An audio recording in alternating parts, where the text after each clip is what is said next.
প্রধান উপদেষ্টা বলে আমাদের কাছে চিঠি লিখুন, আমাদের কাছে চিঠি লিখুন, আমরা আপনাদের কথার জবাব দেওয়ার জন্য বসে আছি, আমরা আপনাদের কথার জবাব দেওয়ার জন্য বসে আছি। কই চিঠি তো দিয়েছি, দাওয়াতের আমন্ত্রণপত্র তো পাই না। এই প্রধান উপদেষ্টার মুখের ভাষা আর কাজ কিন্তু এক না।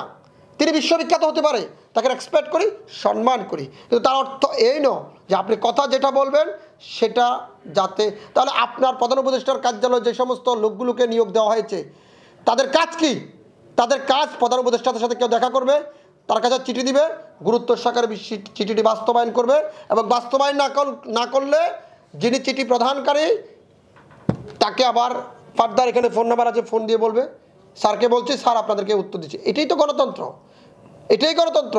জনগণ আপনার কাছে কোনো একটা চাহিদা নিয়ে যাবে, হয়তো আপনি ব্যস্ত থাকবেন, জনগণকে তারপরে বিষয়গুলো তো কাম ব্যাক করতে হবে, কিন্তু কই কাম ব্যাক কই?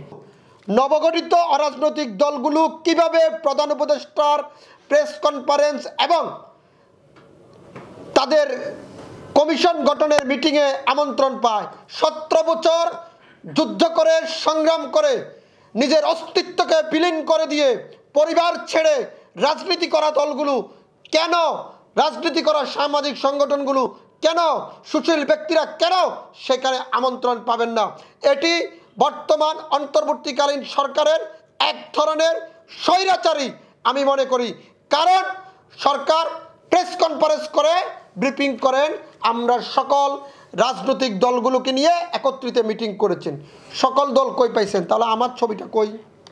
যদি সকল দল এই আন্দোলন সংগ্রামে সবচেয়ে বড় ভূমিকা ছিল আমার ওইখানে একটা বই আছে আমার নিয়ে আসে তো, নীল কাগজ, আন্দোলন সংগ্রামে সবচেয়ে বড় ভূমিকা ছিল আমার, কিন্তু আমার দলে তো দাওয়াত পায়নি। এরকম আমার বাংলাদেশে যেখানে কর্নেল অলি সাহেবের মতন লোক প্রধান উপদেষ্টার বাসভবনের গেট থেকে দাওয়াতবিহীন ফিরে যায়, সেখানে তো আমি কিছুই না, সেখানে তো আমি কিছুই না, সেখানে আমি কিছুই না। যদি আপনাদেরকে আন্দোলনের চিত্র দেখায়, এটা আপনারা দেখবেন, আমি তো দেখানোর দরকার নাই, ক্যামেরা আপনারা পরে ঘুরে দেখবেন। এই যে ক্যামেরা, এই যে সমমনা জোটের আমার মিটিংয়ের ছবি, এই যে সমমনা জোটের মহাসমাবেশের ছবি, এই যে দেখতে পাবেন। তারপরে যে আমি যদি আপনাদেরকে দেখাই, এই যে মনে করেন যদি দেখাই আমি, এই যে মনে করেন আমার কারাগারের, এগুলো তো কোনো মিথ্যা তথ্য না, মামলা খেয়ে মিথ্যা তথ্য। এই যে কারাগার, এই যে কারাগার, এগুলো কারাগারের কিন্তু অরিজিনাল ফুটেজ, এই ছবি কারাগারের অরিজিনাল, এখানে কোনো খুঁত নেই, কোনো মামলার কপি না, এটা কারাগার। মামলার কপি টাইপ করতে পারবেন, এটা টাইপ করতে পারবেন না। আমি প্রধান উপদেষ্টার কাছে চিঠি দিয়েছিলাম দেখা করার জন্য, সেটি হচ্ছে 5/12/24, 5/12/24। চিঠির কোনো উত্তর পায় না। প্রধান উপদেষ্টা বলে আমাদের কাছে চিঠি লিখুন, আমাদের কাছে চিঠি লিখুন, আমরা আপনাদের কথার জবাব দেওয়ার জন্য বসে আছি, আমরা আপনাদের কথার জবাব দেওয়ার জন্য বসে আছি। কই চিঠি তো দিয়েছি, দাওয়াতের আমন্ত্রণপত্র তো পাই না। এই প্রধান উপদেষ্টার মুখের ভাষা আর কাজ কিন্তু এক না। তিনি বিশ্ববিখ্যাত হতে পারে, তাকে রেসপেক্ট করি, সম্মান করি, কিন্তু তার অর্থ এই নয় যে আপনি কথা যেটা বলবেন সেটা যাতে, তাহলে আপনার প্রধান উপদেষ্টার কার্যালয়ে যে সমস্ত লোকগুলোকে নিয়োগ দেওয়া হয়েছে তাদের কাজ কি? তাদের কাজ প্রধান উপদেষ্টাদের সাথে কেউ দেখা করবে, তার কাছে চিঠি দিবে, গুরুত্ব সহকারে চিঠিটি বাস্তবায়ন করবে, এবং বাস্তবায়ন না করলে যিনি চিঠি প্রদানকারী তাকে আবার ফার্দার এখানে ফোন নাম্বার আছে, ফোন দিয়ে বলবে স্যারকে বলছি, স্যার আপনাদেরকে উত্তর দিচ্ছে। এটাই তো গণতন্ত্র, এটাই গণতন্ত্র।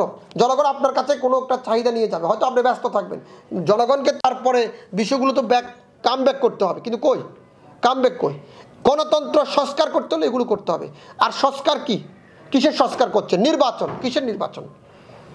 আওয়ামী লীগ চলে গেছে, কিন্তু আওয়ামী লীগের কোনো কাজকর্ম কি বন্ধ আছে?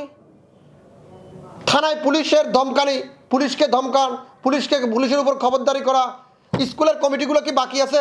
আওয়ামী লীগ চলে গেছে, আর কেউ না কেউ কমিটিগুলোর দায়িত্ব নিছে না? শুধু পার্লামেন্ট নাই, কিন্তু আর তার বাইরে তো সব কিছুই চলছে মোটামুটি।